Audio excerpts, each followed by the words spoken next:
ప్రయత్న లోపం మాత్రం ఆటగాళ్ళలో ఉండదు. కేవలం ఆత్మవిశ్వాసమే ఉండి నేను 10/10 తెచ్చుకోగలుగుతా అనుకొని శ్రమ పడకపోతే అది ఊహాలోకంలో విహరించినట్లుంటుంది. ఆత్మవిశ్వాసం 10th 10/10 రావాలంటే ఆత్మవిశ్వాసం ఒక్కటే సరిపోతుందా? నేను 10/10 సాధించాలి అన్న ఒక దృఢ సంకల్పం, ఒక గొప్ప నమ్మకమే ఆత్మవిశ్వాసం. మరి ఈ ఆత్మవిశ్వాసం ఒక్కటే సరిపోతుందా అంటే మరి శ్రమ. ఫర్ ఎగ్జాంపుల్ తీసుకున్నట్లయితే ఒక ఒలింపిక్ క్రీడాకారుడు 4 సంవత్సరాల కోసం పోటీలో పాల్గొన్న దశలో ప్రతిరోజు తన షెడ్యూల్ ప్రిపేర్ చేసుకుంటాడు, ఒక ప్రణాళికను ఏర్పాటు చేసుకుంటాడు.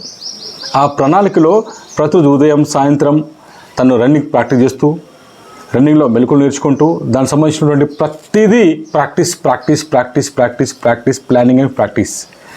ఈ 4 years కూడా ప్రాక్టీస్ చేస్తాడు.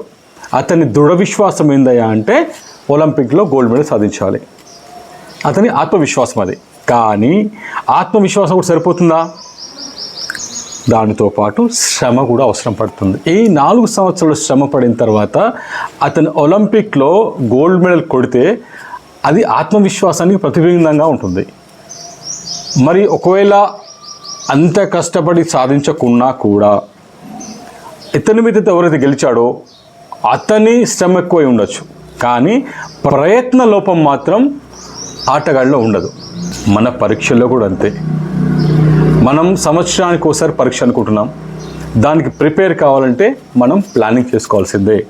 ప్రణాళిక చేసుకొని ఒక లాంగ్ టర్మ్ గోల్ని షార్ట్ టర్మ్ గోల్స్గా ఏర్పాటు చేసుకొని స్వల్పకాలిక లక్ష్యాలను అధిగమిస్తూ యాన్యువల్ ఎగ్జామ్స్ మనం ప్రిపేర్ అయినట్లయితే మన ఆత్మవిశ్వాసానికి శ్రమ తోడైతే 100% 10/10 సుసాధ్యమవుతుంది.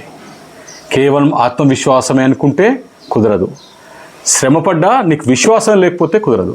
ఈ 2 కలగలిపితే మాత్రమే సక్సెస్ మీ వెంట ఉంటుంది. కేవలం ఆత్మవిశ్వాసమే ఉండి నేను 10/10 తెచ్చుకోగలుగుతా అనుకొని శ్రమ పడకపోతే అది ఊహాలోకంలో విహరించినట్లుంటుంది. చాలామంది పిల్లలు అలానే ఊహించుకొని ఇతరులతో కంపేర్ చేసుకొని వాళ్ళకన్నా నాకు ఎక్కువ వస్తే ఊహించి శ్రమ పడకుండా ఉన్నట్లయితే రిజల్ట్స్ వచ్చిన తర్వాత చాలామంది పిల్లలు డిప్రెషన్కి లోనవుతున్నారు. కొందరైతే ఆత్మహత్యలకు కూడా వెనకాడటం లేదు. డియర్ ఫ్రెండ్స్, గుర్తుపెట్టుకోండి, ఆత్మవిశ్వాసం ఎంత ఇంపార్టెంటో అంతకు మించి శ్రమ కూడా అంత ఇంపార్టెంట్. లైఫ్లో సక్సెస్ కావాలంటే ఆత్మవిశ్వాసం ఉండాలి, అంతకు మించిన శ్రమ ఉండాలి, ఒక దృఢ సంకల్పం మీకు ఉండాలి.